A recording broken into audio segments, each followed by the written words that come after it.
Hello and welcome to the Civil Rights and Civil Liberties PowerPoint and Lecture for Content Questions number 2. Just to let you know, for your own time management purposes, this particular video will be about 10 minutes long, which I realize is an extraordinary length of time for some people, but I'm trying to give you an overview of a document, the Constitution, which can be very confusing to people, and this will be a thumbnail sketch or roadmap that will be very helpful to you. So please wait until a time when you can dedicate the 10 minutes or so to watching this. All right, so let's get started. Just a little course tip in general: if you ever think I'm going too fast with any of these guided PowerPoints, just know that since it is a video, you can stop and restart and rewind as you please. And if you ever just wanted to see the slides, I will link everything to the handouts section for your convenience. All right, to give us sort of a point of reference before getting into what the Constitution actually says, we want to look at things from the right perspective and through the right lens. You have to remember that this was a document written in 1787. If you completed your readings, which I hope you will follow your reading calendars, it will make things much quicker by looking at the reading assignments in each folder. So hopefully you did actually read the Constitution in the appendix to your textbook. Keep in mind it was written in 1787 and that we don't talk like that anymore or write like that anymore. So if it appeared to be written in a strange or awkward fashion, it wasn't you. Legend has it that if we went in a time machine and went back to 1787 and tried to have a conversation with somebody, we would have a hard time because they wouldn't understand us and we wouldn't understand them. So let me help you translate the parts of the Constitution that pertain to this course. Before we do so, again, we want to make sure we're looking at things through the right lens. So keep in mind that this document did not pertain to African Americans, whether they were slaves or not. When it was first written, it also did not pertain to females, Native Americans, poor people, folks who didn't own property, so on and so forth. So sometimes when people remember back to that good old, U.S. history class we all had to take in high school, that sometimes we can have conflicted feelings when reading what appears to be beautiful, flowery language and then realizing that these civil rights and liberties at first did not pertain to everybody. Well, we'll talk a little bit later when we go through the course about how you sort of, handle that conflict. The short answer is that, well, eventually we did have a civil rights movement and have had some much needed amendments added on to the Constitution.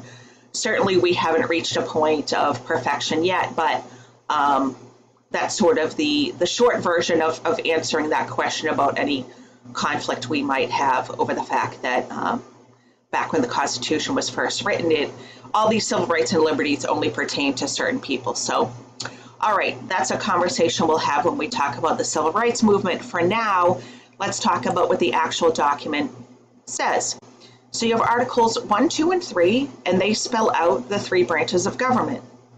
The legislative branch is Congress, the House of Representatives, and the Senate. They create laws and pass laws by majority vote. That's Article 1.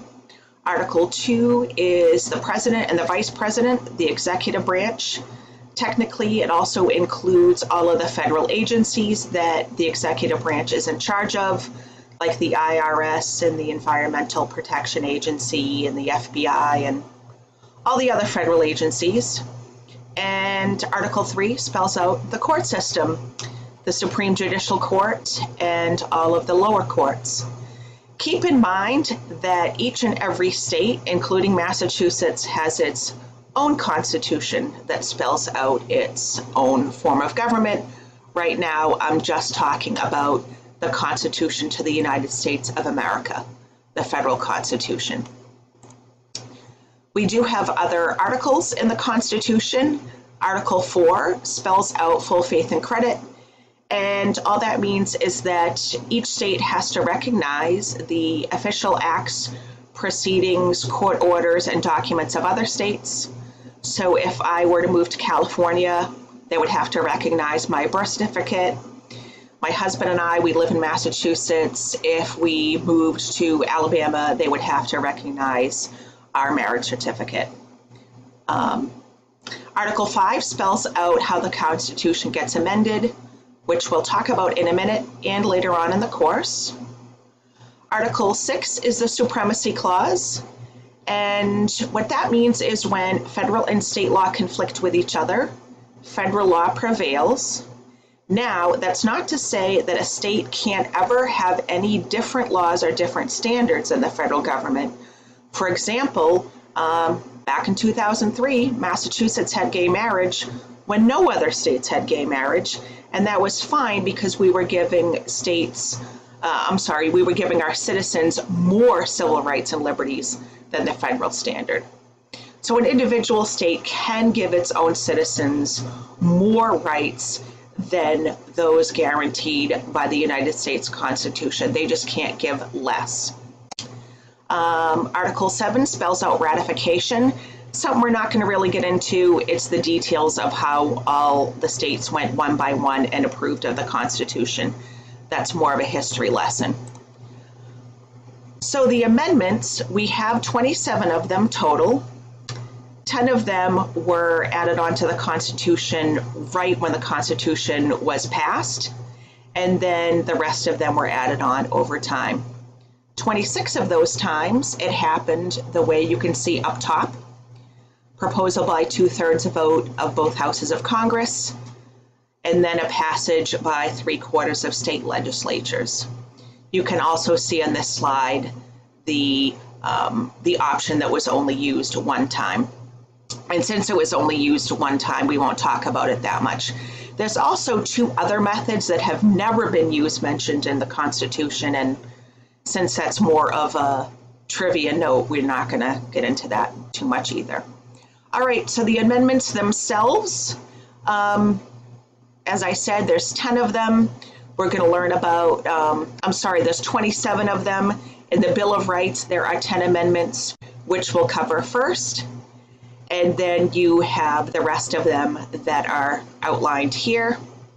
And we'll go through most of them. Some of them are more important than others. Some of the important highlights are the 13th Amendment, which abolished slavery, the 14th Amendment, which spelled out due process and equal protection, not just in accordance with federal laws, but for all state laws to provide due process and equal protection. 15th Amendment, no denial of vote because of race, color, or previous enslavement. You also have women getting the right to vote in 1920 with the 19th Amendment. So we'll cover some of those throughout the course. What we'll focus first on is the Bill of Rights, the first 10 amendments. And you'll notice that some amendments we really won't mention at all or cover too much. Like the 3rd Amendment has to do with the government not being able to force you to have a soldier live at your home, which isn't a thing. The government doesn't try to do that. So we won't really cover the 3rd Amendment. Likewise, the 7th Amendment has to do with civil lawsuits, so we won't cover that too much. And the 9th and 10th Amendment, we'll just cover in passing because that has to do with states' rights more than civil rights and liberties. So what we'll focus more on is the 1st Amendment that has to do with freedom of speech and religion and expression and all that cool stuff. We'll also talk about the 2nd Amendment, which has to do with the rights of gun owners, the rights to bear arms.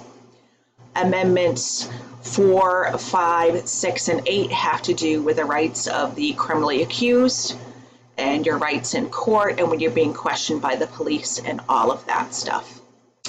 So last but not least, I just wanted to just give you a heads up about some common myths and misconceptions, things to keep your eyes peeled for. A lot of people will say if Facebook, Twitter, or Instagram deletes a post, that their constitutional rights were violated. They actually were not, because they're owned by private companies. Similarly, the Boy Scouts, if they don't want to have gay scoutmasters, they don't have to. The Supreme Court said that was fine because they're a private organization. Same thing with hate groups like the KKK, the Ku Klux Klan. You know, not that any black people would want to join that group, but let's say hypothetically they did want to. They can't force the KKK to accept black folks as members because it's a private group. If you ever want a good chuckle, there's a great Dave Chappelle skit about that whole topic. Anyway, another thing that sometimes people right out of high school have a little bit of a misconception about is that high school students have less constitutional rights as they pertain to search and seizure. There are limitations, of course, but when you're in high school, your principal can search your locker and your bag and stuff as long as they comply with certain regulations and the high school handbook. They don't need a warrant. All they need is reasonable suspicion, but they tend to be very careful how they go about it so they don't get sued by parents. All right, that's about it for now. If you ever want to talk about a miscellaneous topic, there is a coffee talk section on Blackboard, but you should be ready to look at your content questions number 2 and answer them. Have a great day.